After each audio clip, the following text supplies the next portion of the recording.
Things are not always as they seem. The first appearance deceives many. Phaedrus, Roman poet, circa 15 BCE to 50 CE. In 49 BCE, with the dramatic proclamation, "The die is cast," Julius Caesar made the fateful decision to cross the Rubicon River at the head of his 13th legion. The crossing of the Rubicon was momentous because the river demarcated the boundary between Italy and the province of Gaul to the north, where Caesar was serving as governor. Suspicious of his growing power, the Senate had ordered him to disband his army and return to Rome. But Caesar, defying the Senate, decided to return not in submission, but in rebellion, marching on Rome with his legion. By crossing into Italian territory with an army, Caesar had irrevocably made himself a traitor. For all its notoriety, Caesar's river crossing was a relatively modest affair, in which the future ruler and his legionnaires merely waded across a shin-deep stream. Nonetheless, this act put him in irreconcilable opposition to Rome's Senate, making the expression, "crossing the Rubicon," forever synonymous with passing a point of no return. The story about how Caesar and his legion marched on Rome survived on the parchment of the Lives, a series of profiles of famous men recorded by the Greek biographer Plutarch.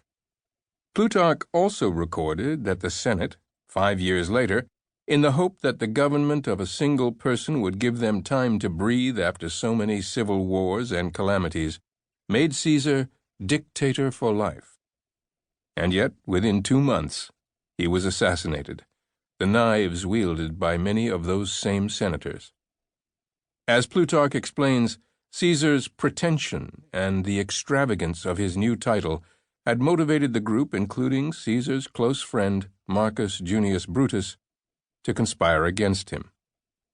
Today, those of us who know Julius Caesar's story most likely learned it not from reading Plutarch, but from Shakespeare's Julius Caesar. In the Bard's telling of the assassination, Caesar struggles until he sees Brutus among the attackers and realizes the depth of his betrayal. Famously, his dying utterance is the poignant, "Et tu, Brute?" Then fall Caesar. Almost 2 millennia later, another general would become famous by crossing a river. Unlike the modest Rubicon, the Delaware could not be crossed by wading, so George Washington had no choice but to cross by boat, a scene memorialized in Washington Crossing the Delaware, one of America's most recognizable paintings. On a canvas measuring over 21 feet wide, Emanuel Leutze captured the daring of America's founding father and first president. The parallels between Caesar and Washington go beyond the rivers they crossed as generals.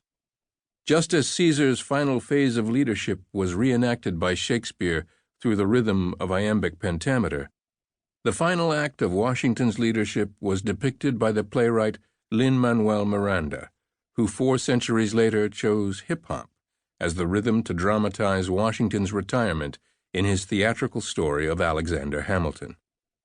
And where Shakespeare had turned to Plutarch's Lives, Miranda found his inspiration within the pages of Ron Chernow's biography, Alexander Hamilton. The musical closes with the rap song "One Last Time," in which George Washington's 1796 decision to step down after his second term is met by a disbelieving Hamilton.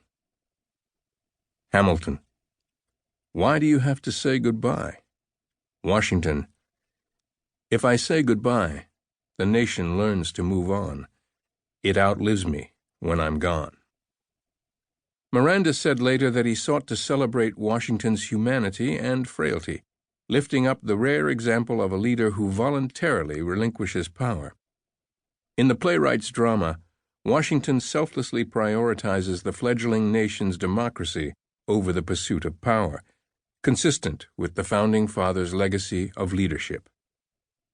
For would-be leaders, the oft-told stories of audacious river crossings and of the dramatic finales of Julius Caesar and George Washington are both inspiring and intimidating.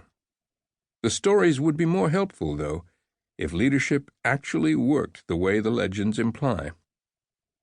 In fact, for both Caesar and Washington, leadership was hardly so simple.